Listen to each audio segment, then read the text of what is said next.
오늘 함께 나눌 말씀은 요한계시록 7장 1절부터 8절까지 말씀을 교독하겠습니다. 이 일 후에 내가 네 천사가 땅 네 모퉁이에 선 것을 보니 땅의 사방의 바람을 붙잡아 바람으로 하여금 땅에나 바다에나 각종 나무에 불지 못하게 하더라.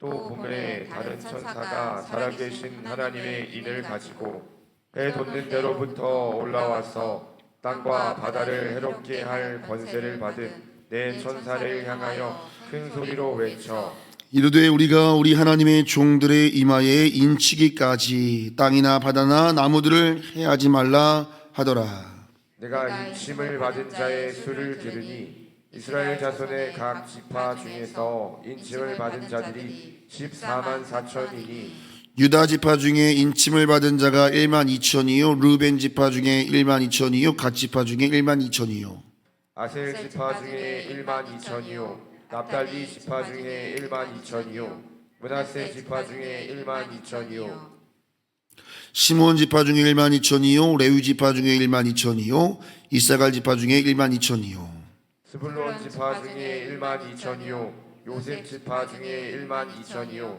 베냐민 지파 중에 인침을 받은 자가 1만 2천이라.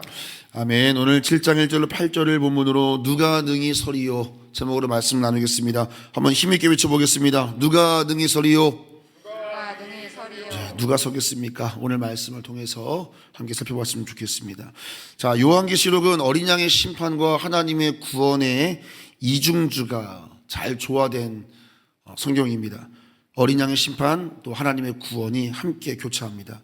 조금 더 구체적으로 말하면 세상에 대한 어린 양의 심판이 봉인 그리고 나팔 그리고 대접, 봉인과 나팔과 대접의 3대 심판으로 연결이 되고 그 3대 심판은 각각 7중의 재앙으로 이루어져 있게 됩니다. 그리고 그 사이사이에 하나님이 택한 자들을 향한 구원 메시지가 중간중간 사파로 이렇게 기록되어 있는 구조를 갖고 있습니다. 자, 오늘 본문 7장도 우리가 어제 나눈 말씀이 봉인 6번째 봉인이었습니다. 자, 어제 본문 6번째 봉인 끝났는데 이제 7번째 봉인이 남았는데요. 바로 그 사이에 들어가는 구원의 사파가 오늘 7장의 내용입니다. 6번째 봉인을 뗄 때까지 종말의 대환란이 점점 고조되어서 온 세상에 임한 두려움과 절규가 이 6번째 봉인까지 등장했습니다. 해와 달이 변하고 별들이 떨어지고 세상의 모든 왕과 지도자, 부자, 노예 할 것 없이 모두가 산과 바위에게 이렇게 외쳤습니다. 자, 6장 17절 6번째 봉인이 끝날 때 왕과 지도자, 부자, 노예 할 것 없이 모두가 산과 바위에게 뭐라고 외치죠? 같이 읽습니다. 그들의 진노의 큰 날이 이르렀으니 누가 능히 서리요 하더라. 이 환란에서 누가 능히 설 수 있겠느냐, 그런 고백으로 6번째 봉인이 끝나고 7번째 봉인으로 가지 아니하고 구원의 사파가 오늘 7장에 등장하는 것이다. 여러분 구조를 이해하시면 되겠습니다. 자, 하나님의 심판 앞에 누가 능히 서리요, 이 근본적인 질문입니다. 두려운 심판의 폭풍 속에서 하나님의 진노 앞에서 누가 감히 살아남을 수 있을까? 인간의 힘으로는 이 진노를 피할 수 없고 맞설 수 없기 때문입니다. 이 절규가 끝나는 지점에서 오늘 본문 7장이 시작되는데 7장 1절을 한번 보시기 바랍니다. 자, 이 7장 전체는 바로 하나님의 위대한 구원의 메시지가 등장을 하는데요. 위로의 메시지가. 자, 1절 말씀 같이 읽습니다. 이 일 후에 내가 네 천사가 땅 네 모퉁이에 선 것을 보니 땅의 사방의 바람을 붙잡아 바람으로 하여금 땅이나 바다이나 각종 나무에 불지 못하게 하더라. 땅 네 모퉁이에 서 있는 천사가 세상의 종말 대환란에서 하나님의 택함 받은 자들, 곧 구원받은 성도들을 보호하는 사역을 하고 있습니다. 땅 내 모퉁이라고 하는 것은 온 세상을 가르치고 바람은 심판, 재앙, 파멸을 의미합니다.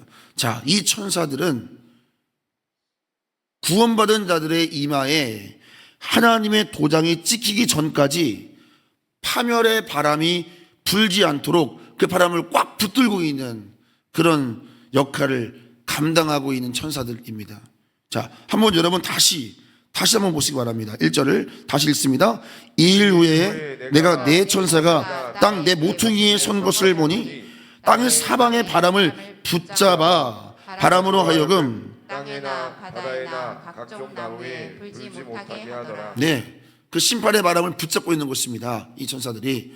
자, 그런데 여러분 3절 말씀 보세요. 저는 이 3절 말씀이 참 은혜가 됩니다. 자, 그들이 말합니다. 읽을까요?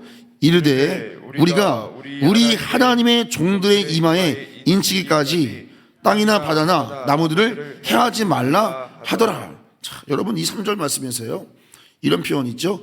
우리 하나님의 종들의 이마에 인치기까지. 하나님께서 구원받은 자들의 이마에 인을 다치시길 때까지 그 심판의 바람을 불지 않도록 그들이 붙잡고 있는데 그 표현 자체가 너무 은혜롭습니다.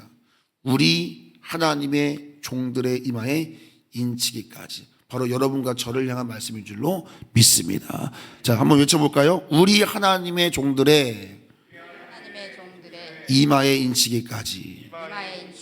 예, 성도의 존재가 참 귀하게 느껴지는 그런 문장입니다. 우리 하나님의 종들의 이마에 인치기까지. 하나님은 세상을 향한 심판 중에도 우리의 안전과 우리의 생명을 이렇게 생각하시는 하나님이라는 것을 우리가 볼 수 있습니다. 사랑하는 성도 여러분, 우리 하나님께서 우리 삶을 붙들고 계시는 줄로 믿습니다.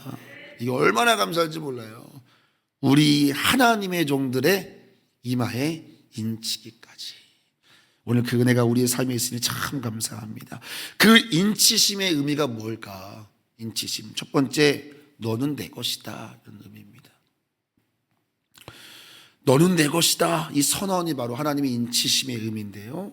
입맞은 자들은 세상의 심판과 사탄의 세력으로부터 구별된 하나님의 특별한 소유다. 그것을 인치심으로 드러낸 것입니다. 사랑하는 성도 여러분, 여러분들은 세상 모든 피조물 중에 구별되어 하나님의 것으로 구별된 인침받은 성도임을 믿으시기를 바랍니다. 이것이 감사의 이유가 되는 것입니다. 여러분, 감사는 하나님으로부터 오는 것입니다. 그래서 이 감사는 상황을 초월하는 것이죠.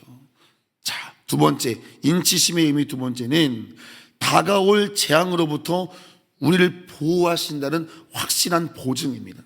자, 여러분, 하나님의 인치심 받은 성도는 심판을 통과할지라도 진멸되지 아니하고 누가 능히 설 수 있겠는가? 바로 우리가, 하나님의 인침받은 우리가 능히 설 수 있게 됨을 믿으시기를 바랍니다.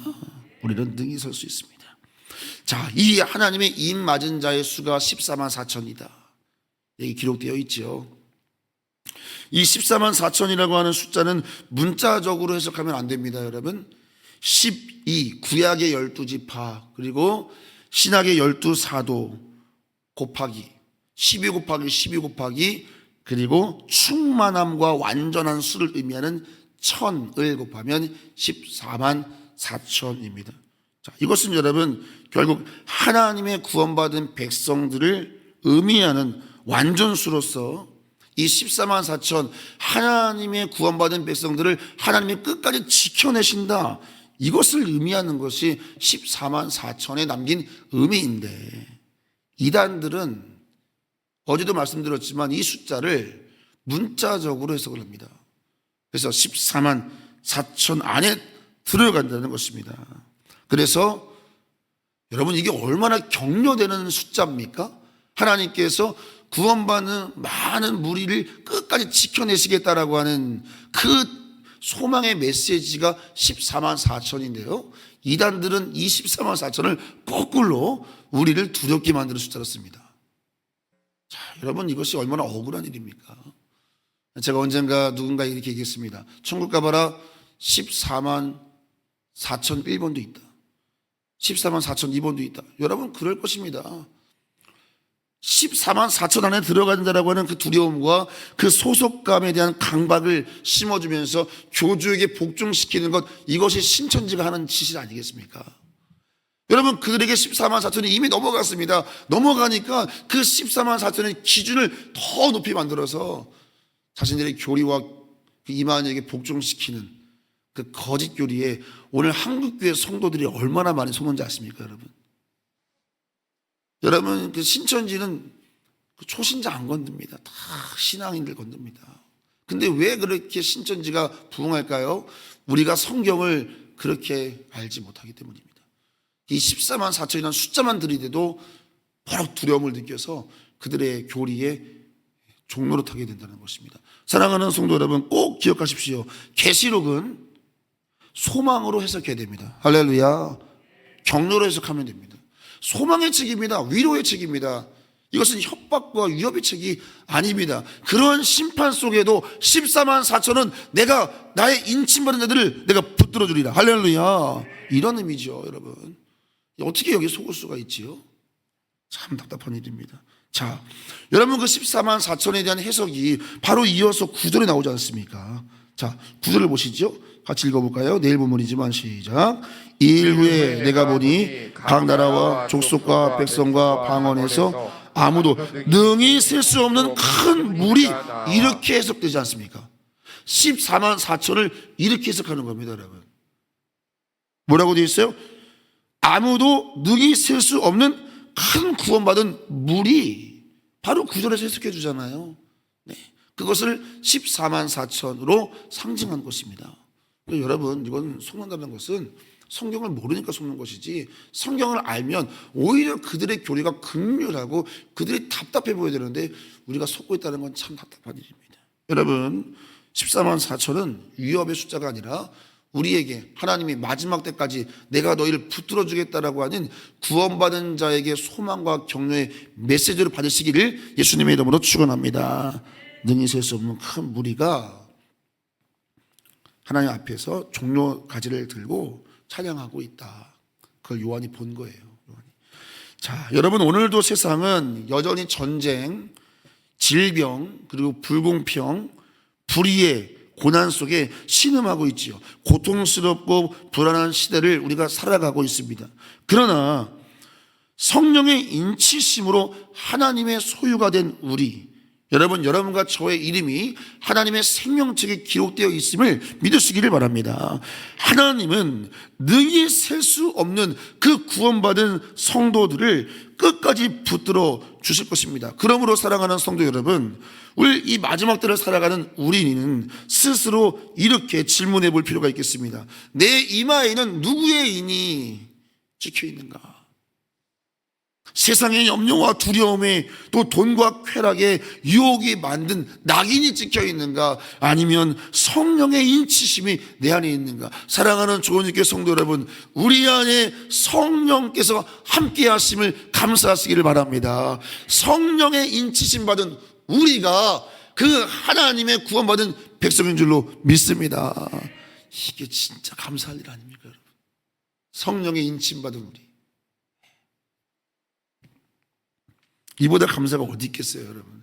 여기서 감사를 못 느끼고 다른 곳에서 감사를 느끼는 것은 이거 참 답답한 일 아니겠습니까? 여러분, 세상 그 어떤 것이 내게 없다 할지라도 내가 성령의 인치심 받은 자라고 하는 이 사실, 이 세상 모든 만물은 다 사라지되 영원히 소멸치 않으시는 그 하나님의 나라에 구원받은 백성으로 인치심받은 이 사실이 여러분들에게 즐거움으로 역사하기를 예수님의 이름으로 축원합니다. 그 즐거움이 내 안에서 일어나야 합니다.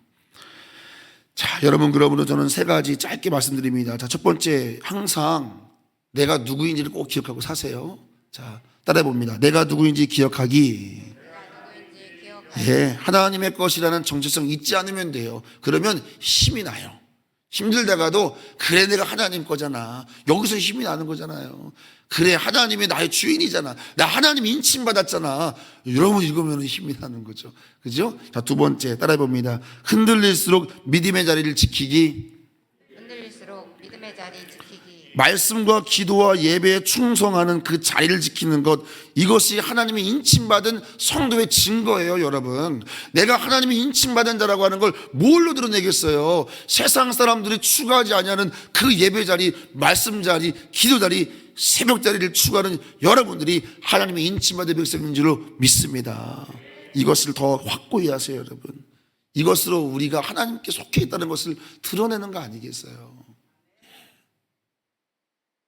자, 세 번째, 승리의 관점 가지고 살기. 관점 가지고 살기. 여러분, 우리의 끝은 절망이 아닙니다. 우리의 끝은 심판도 아닙니다. 우리의 끝은 오늘 요한이 본 7장에서 9절에서 보고 있는 이 장면, 내일 거지만 한번 읽어봤으면 좋겠습니다. 9절 말씀 같이 읽습니다. 이 일 후에 내가 보니 각 나라와 족속과 백성과 방언에서 아무도 능히 셀 수 없는 큰 무리가 나와 흰 옷을 입고 손에 종려 가지를 들고 모자 앞과 어린 양 앞에 서서 이르되, 뭘 외치고 있죠? 10절, 큰 소리로 외쳐 이르되, 구원하심이 보좌에 앉으신 우리 하나님과 어린 양에게 있도다. 이 찬양 아시죠? 구원하심이 보좌에 앉으신, 이 찬양이 이 가사인데요. 자, 구원이 어디 있다고요? 구원하심이 보좌에 앉으신 우리 하나님과 누구에게?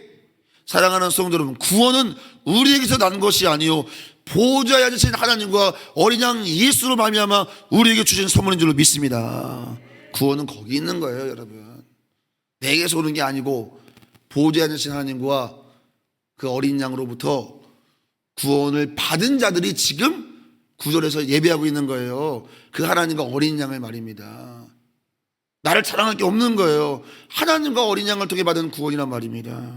여러분, 요한은 하나님께서 시간과 공간을 초월하여 이 역사의 끝, 영원한 시간 속에서 이 시간과 공간이 끝났을 때, 이 역사가 끝났을 때 하나님의 세계에서 이 영원한 예배 장면을 본 거예요. 거기에 보니까 각 나라와 족속과 백성과 방언에서 아무도 능히 셀 수 없는, 각 나라와 족속과 백성과 방언이라고 하는 것은 열방을 말합니다. 전 세계 땅끝까지 복음 증거하라, 그죠? 모든 족속의 제자를 삼아라, 그 말씀이 이루어진 거란 말입니다. 역사의 끝을 가보면 하나님의 관점에서는 이미 이루어진 거예요. 그 하나님의 소원이. 거기에 정말 아프리카인, 아시아, 영국, 인도, 필리핀, 한국, 일본 온 나라에서 여러분 얼굴색도 다르고 얼굴 생김새도 다른데 다 하나님의 피조물들이 거기서 보좌에 앉으신 이와 어린 양을 찬양하는데, 여러분, 요한은 바로 그 무리 속에서 여러분과 저를 본 줄로 믿습니다. 우리 다 코리아 한국인으로 거기 여러분 서 있었던 겁니다. 하나님을 찬양하는 그 자리에 우리 김용숙 권사님도 계시고, 김미란 권사님도 계시고, 우리 손수기 권사님도 계시고, 우리 권사님도 계시고, 저도 있고, 우리 다 거기 있어요. 요한이 그걸 봤단 말입니다. 여러분, 요한은 봤어요. 우리가 보지 못할 뿐이지, 그러나 우리는 말씀으로 볼 수 있는 거예요. 우리의 끝은 절망도 아니고 심판도 아니고 실패도 아니고 우리의 끝은 영원한 승리임을 믿으시기를 축원합니다. 이걸 바라보고 살아야 됩니다. 여러분, 이걸 바라보고 살 때 오늘을 예배자로 살 수 있는 거예요. 그래, 예배자로 살아야지, 하나님을 위해 살아야지. 이것이 하나님의 인침받은 성도의 축복이라. 자, 세 가지. 이번 한 주간 내가 누구인지를 기억하기, 흔들릴수록 믿음의 자리 지키기, 그리고 승리의 관점 가지고 살기. 오늘 말씀을 맺겠습니다. 사랑하는 성도 여러분, 세상은 우리를 두렵게 합니다. 오늘 이렇게 예배를 드리고도 우리가 세상을 딱 나가면, 그렇죠, 만만치 않죠. 들리는 것, 보여지는 것, 모든 것이 여러분들에게 만만치 않을 것입니다. 어떤 한 사람과의 대화조차도 우리에게 벅찰 때가 있지 않습니까? 이 한 사람 대하는 것도 내겐 너무 힘들다. 그렇죠. 그것이 우리 삶이죠. 그러나 여러분, 우리는 그러한 세상을 우리 힘으로 사는 자가 아니라 하나님의 인침받은 정체성으로 우리가 살아내면 모든 것에서 넉넉함으로 승리할 수 있게 될 것입니다. 그러므로 오늘 또 한 주간을 시작하는 여러분들에게 하나님의 인침받은 하나님의 종으로서 오늘 본문에서 오늘 그런 표현 있지 않습니까? 천사들이 뭐라고 말합니까? 우리 하나님의 종들의 이마에 인치기까지. 여러분, 천사들이 말합니다. 우리 하나님의 종들, 바로 우리입니다. 오늘 그 신분으로 한 주간을 출발하시기를 예수님의 이름으로 축원합니다. 기도하겠습니다. 우리 함께 이 시간 말씀을 기억하고 붙잡고 함께 기도했으면 좋겠습니다. 두 가지 제목을 놓고 같이 기도했으면 좋겠는데요. 첫 번째는 정체성 회복과 거룩함입니다.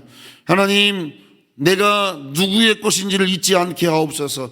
세상의 염려와 두려움과 돈과 쾌락과 유혹의 낙인이 아니라 성령의 인치심 받은 자로서 살아가게 하여 주시옵소서. 두 번째, 하나님, 내가 최후의 승리를 얻은 자답게 살게 하여 주시옵소서. 능히 셀 수 없는 큰 무리 속에 우리가 있다는 것을 여러분 꼭 기억하시기 바랍니다. 우리의 끝은 실패가 아닙니다. 주님 한 주간 살아갈 때도 이미 내가 얻은 승리 붙잡고 사는 내 삶 되게 하여 주시옵소서. 우리 주여 일창하시고 감사 기도드리며 나아갑니다. 주여, 성령님 우리에게 기름 부어 주시옵소서. 충만하게 부어 주옵소서. 가득 차고 흘러넘치게 하여 주옵소서. 성령 충만함으로 이 땅의 삶을 승리자가 될 수 있도록 주님 말씀을 봐도 깨달아지게 하시고, 기도를 해도 뜨거워지게 하시고, 찬양을 해도 앉아서 찬양할 수 없을 정도로 우리의 가슴이 뜨거워서 타올라서 하나님을 향하여 날마다 청년의 열정으로 헌신할 수 있는 우리 모두가 되게 하여 주시옵소서. 우리의 걸음걸이만 봐도 은혜가 되게 하여 주옵소서. 우리의 고백 한마디만 들어도 은혜가 되게 하여 주옵소서. 우리의 표정만 봐도 은혜가 되게 하여 주옵소서. 예수님의 이름으로 기도하옵나이다. 아멘.